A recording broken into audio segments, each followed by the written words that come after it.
Hey guys, so today I'm going to be doing literally my most anticipated book talk of this year, and that is for It Ends With Us by Colleen Hoover, who you guys know is my favorite author of all time. Colleen Hoover is just my queen. I love her so much. Every single book that she writes is just phenomenal in my eyes, and I love it every single time, regardless.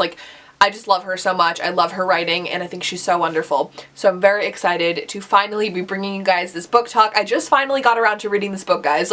I literally went to her launch party, her launch party signing the day this book came out, and she signed it for me. I went to the launch party, and I haven't read it until the other day. I just read this book the other day.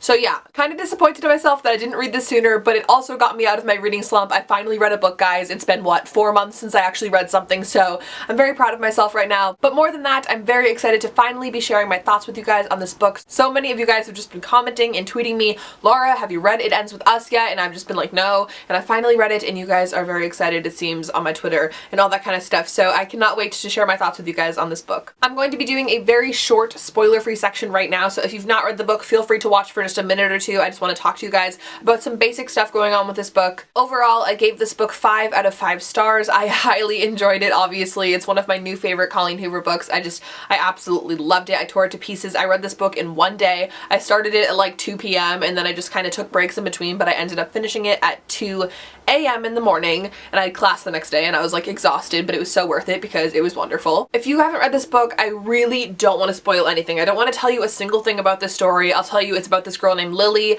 and it's about her life, and I don't want to tell you anything else. I didn't know anything going into this book, and I'm so glad that I kept it that way because I feel like just knowing stuff going into this book might make you think certain things, and I don't want any of that for you guys. You guys know Colleen Hoover writes a synopsis on the back, and it has nothing to do with the book anyways, so there's really no point in reading it. Just don't read it. Just go into the book without knowing anything because you just know it's wonderful because I'm telling you it is. I promise you, if you like Colleen Hoover, if you like romance, if you like new adult, if you like friendship and love and Ellen, if you like Ellen, read this book. Honestly, the cover, it even says every person with a heartbeat should read this book. Cami Garcia.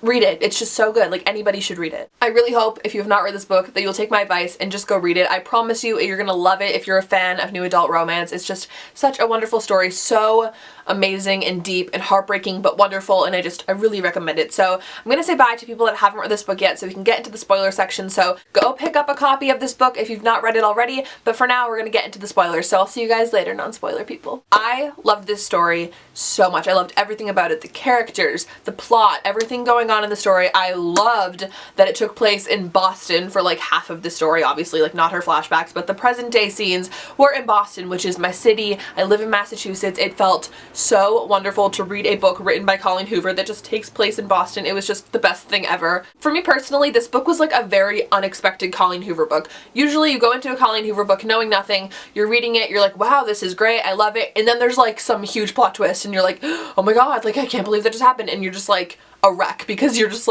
so confused about everything, you're questioning everything, you're like, what? This book was a little bit different for me. I found it very interesting for Colleen to choose the topic of domestic violence, which obviously when you read the book, you read the author's note at the end, you learn a little bit more about her background and stuff like that, which I thought was so wonderful and just brave of her to share this story. But for me, it felt like it was more of just a normal story. You didn't have that huge plot twist in the book, which I was kind of waiting for because it's kind of Colleen's thing, but at the same time, I didn't think the book necessarily needed that. It definitely still had that oh my god crazy factor, but it wasn't as high-key crazy as Colleen usually goes, but I didn't think it needed that at all. I thought the story was perfect as is. I loved Lily so much. She's one of my new favorite main protagonist girl characters. From Colleen, usually the main girl can get a little bit annoying. I think that's a common thing for me. I just get really annoyed with the lead female protagonist in books, but for Lily, I absolutely loved her. I related to her, and I was just in love with her the whole story. Same goes for our friend Atlas, who we know is the homeless boy that she helped back when she lived in Maine, and you're kind of led to believe that he's in her past, that's Atlas, whatever, she's just telling her backstory. And now, in the first chapter of the book, she meets this new guy named Ryles, and that she's going to be having a relationship with him, and maybe Atlas will play into the book later, but maybe not. I absolutely loved Alyssa, the friend that's Ryles' sister that helps her at the flower shop and just becomes her best friend. I absolutely loved her. I thought she was so wonderful. But obviously I have super mixed feelings about Ryles. You're kind of led to believe that Ryles just this like super hot neurosurgeon who becomes her boyfriend and they're gonna live happily ever after, and he's just so wonderful and she doesn't even need Atlas. He's just the best there ever was. And even at the beginning I was a little bit skeptical. I was like, Ryles just kind of seems like a little too good to be true, and at the same time she was reading from her journals the flashbacks obviously of Maine and what happened in her life with Atlas, and I was kind of low-key falling for Atlas more than I was Ryles. Like obviously Ryles had his ups and things that I liked about him, but more so throughout the whole story, even before we see anything happen with Ryles and his violence, I really preferred Atlas, and I don't know if that's just because I'm good at picking things up or if I just liked him more, I don't really know, but I definitely had more of a liking towards him. This book really blew me away in how it showed the relationship of Lily and Ryles, and how, you know, the relationship starts out super normal and you're falling in love with them as a couple. You're falling in love with Ryles, you're like, oh my god, he's so cute, kind of the same way as Lily does. You know, Lily obviously falls in love with him, they date, and they get married eventually and have a kid together, but you know, you're kind of falling in love with him the same way that Lily is. So the first time that he's violent towards her and pushes her in the kitchen that night, you're kind of doing the same thing that Lily does as a reader, and you're like, oh, like, it was an accident, like, it's fine. And you're kind of like covering for Ryles because you love Ryles, right? And it's like the same way that Lily's covering for Ryles because she loves him. And it's like, this book just kind of puts you in the perspective of dealing with domestic violence, and it kind of like makes you Lily and makes you realize like, oh my god, like I'm in love with him, but do I stay with him? He hurt me, stuff like that. And it's like, if you've never been in a domestically abusive relationship, you would never like understand. And you know, she talks about how people always blame the person for never leaving their husband if they're getting abused by them, and they're always like, no, like you don't get it, you don't get our situation, and you're always like, why wouldn't you just leave them? You know, like that's kind of how people react when they see things like that. But as a reader in this book, at least personally, I almost got it. I was like, oh my god, like, does she leave him? Does she stay with him? Like, I don't know. And obviously as an outsider, you would be like, he pushed you, leave him. But reading the book and like understanding her love for Ryles and having that same affection towards him, you're kind of like, what does she do? Like, I don't know. I thought that was so well done on Colleen's part, and I just have to give her props for that. It really shows her as a writer and her just amazingness, and I was just really happy that that was included in the book. I honestly couldn't tell you if I preferred the flashback scenes from her journal or her scenes with Ryles. I really like honestly don't know. I absolutely loved her scenes with Atlas where it would be them after school, you know, watching Ellen, and then later in life when he gives her the signed Ellen book, I like actually started crying. I was like, that's the sweetest thing I've ever seen anyone ever do, and it was just so perfect. But I absolutely loved the scenes with Atlas, the flashbacks, the journal entries. I thought that was such a good part of the story, and it really gave you insight to their relationship as well, which I think is really important for, you know, obviously the first time that she runs into Atlas. I was kind of led to believe that Atlas was like dead, or he was like still in the military, or he was just gone. He wasn't going to be returning to the book. So when they're at that restaurant together, her and Ryles, and Atlas is their waiter, I was shook to say the least. I was like, no, like Atlas is alive and he lives in Boston, and I was just like freaking out about it. We obviously learn more about Ryles' past and his brother that he accidentally killed with the gun, which he talked about in the beginning when they met on the roof, and it kind of made you feel really sympathetic towards Ryles and you want to like Ryles more. That kind of relates back to that whole thing I was talking about with you kind of feeling the same way Lily feels about their relationship, and how you're kind of like, oh, you pity him so you should stay with him, but it's like at the same time he was so abusive towards her. And even towards the end when she was like, when he went away to Europe and she was staying with Atlas, and then she went home eventually and she's pregnant, when she found out she was pregnant, I was so done with this book. I was like, really, Colleen? Like, you really had to throw that at me right now? Like, this is too much stress. When she tells Ryles that she wasn't going to decide if she wanted to get a divorce until after the baby was born, just so that she was in the proper mental state,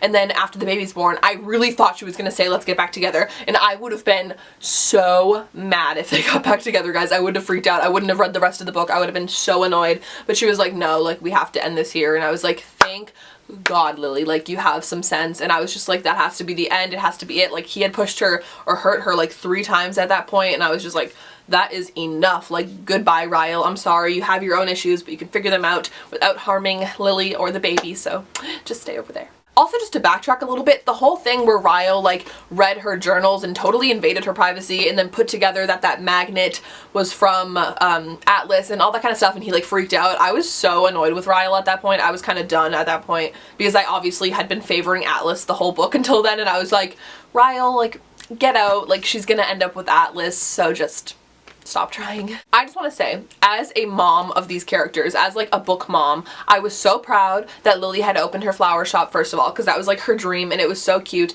And I also was so proud of Atlas for having his own restaurant. Like, imagine going from being homeless to owning a awesome restaurant in Boston. Like, that just is perfect. And then he had that article where he wrote the name of the restaurant was because of her, and it was just the cutest thing ever. But I just felt so proud for them. And when they told each other, like, oh yeah, I have the flower shop, or oh yeah, I'm owning this restaurant, they were just so proud for each other, and it just made me cry. It was so beautiful and just so amazing. I loved how at the end she talks about how she named the baby's middle name Dory, and I loved how when she told the baby, like, it ends with us, like the cycle of domestic violence, because obviously, you know, we had her mother, which I didn't really touch on, her mother being abused by her father, and how she always looked down on her father and she couldn't let that happen with her daughter.